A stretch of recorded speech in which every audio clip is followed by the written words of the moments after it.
السلام علیکم ورحمۃ اللہ وبرکاتہ۔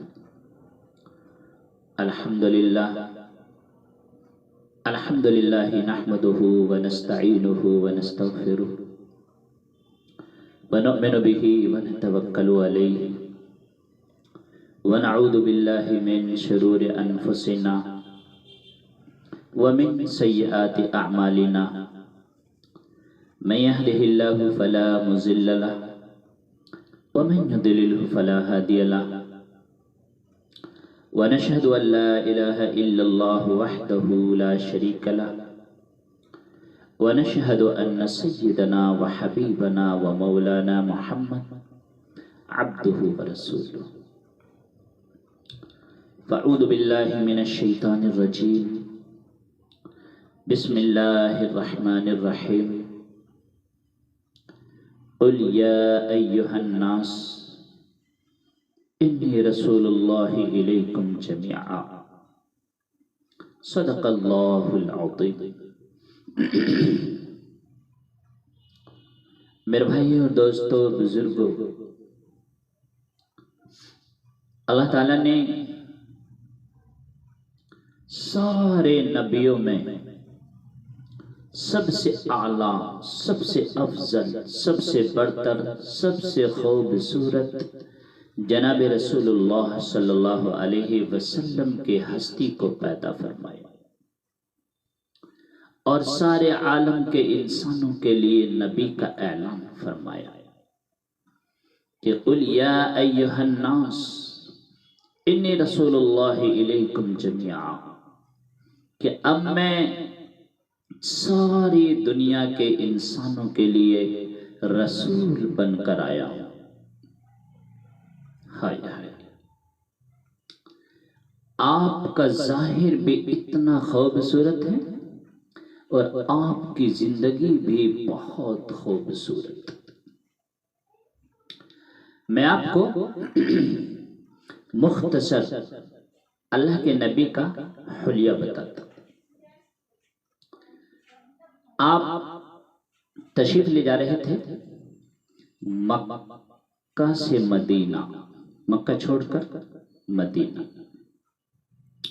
راستے میں بھوک لگی،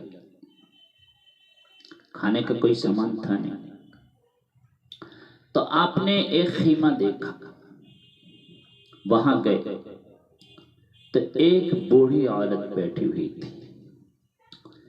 آپ نے فرمایا اماں کچھ کھانے کے لیے ملے گا؟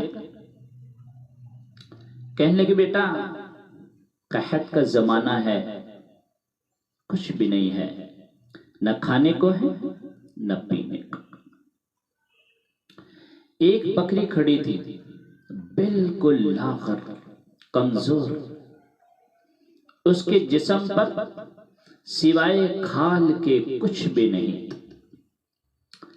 آپ نے فرمایا کہ اماں اگر آپ اجازت دیں تو دودھ دوں۔ کہنے لگے بیٹا اتنی کمزور ہے، لاغر ہے، سوائے کھال کے اس کے جسم پر کچھ بھی نہیں، یہ کیسے دودھ دے گی؟ آپ نے فرمایا اجازت تو دیں۔ کہ ٹھیک۔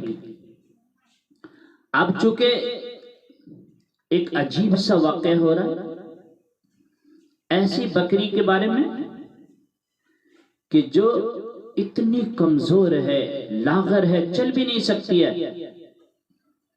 تو وہ یوں آپ کو غور سے دیکھنے لگی کہ یہ نوجوان کیا کرتا ہے۔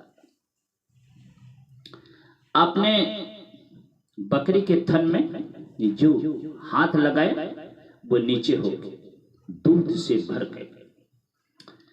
آپ نے برتن لیا، دودھ نکالا اور اپنے تینوں ساتھیوں کو پلایا اور خود بھی پیا۔ پھر دوبارہ دودھ نکالا، برتن بھر کے اس بوڑھی اماں کو دیا اور آپ چلے گئے۔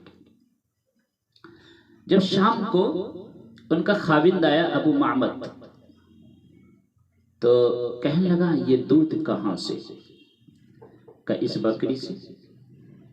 بکری اتنی لاغر ہے، اتنی کمزور ہے، سوائے کھال کے اس کے جسم پر کچھ بھی نہیں، یہ دودھ کیسے دے سکتی ہے؟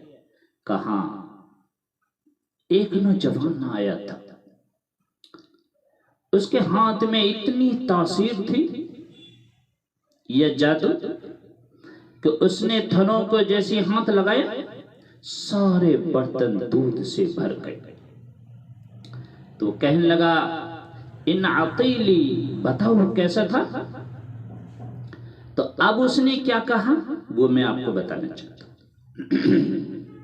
کہنے لگے رأیت رجلا ظاہر البضاء ابلج الوجه حسن الخلق لم تعبه ثجلا لم تطر به ثعلا وسيم قسيم في عينيه دعج في أشفاره وضف في صوته سحل في لحيته كثاثة في عنقه سطح أكهل أحبر أزج أكرم وإن سمت فعليه البقار وإن تكلم علاه البهار۔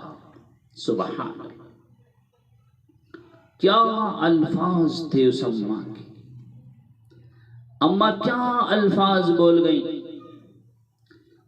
آج تک بڑے بڑے علماء تھک رہے ہیں ان الفاظوں کے ترجمہ کرتے ہوئے۔ کہنے لگی کہ میں تمہیں کیا بتاؤں، ایک شخص کو دیکھا کہ مجھے لگا کہ 14ویں کا چاند کپڑے پہن کر زمین پر اتر آیا۔ ظاہر الوضاء ابلج الوجه، خوبصورت چہرہ، حسین و جمیل چہرہ۔ ایک اور حدیث میں اس کے ساتھ جوڑ لیتا ہوں، عظیم الحامہ، خوبصورت سر، بڑا، واسع الجبین، چوڑا ماتھا، خوبصورت ماتھا، کھلا ہوا، اظہر اللون، کلیوں جیسا چمکتا ہوا خوبصورت۔ پھول میں اتنی چمک نہیں ہوتی لیکن کلی میں چمک ہوتی ہے، تو کلیوں جیسا رنگ چمکتا ہوا،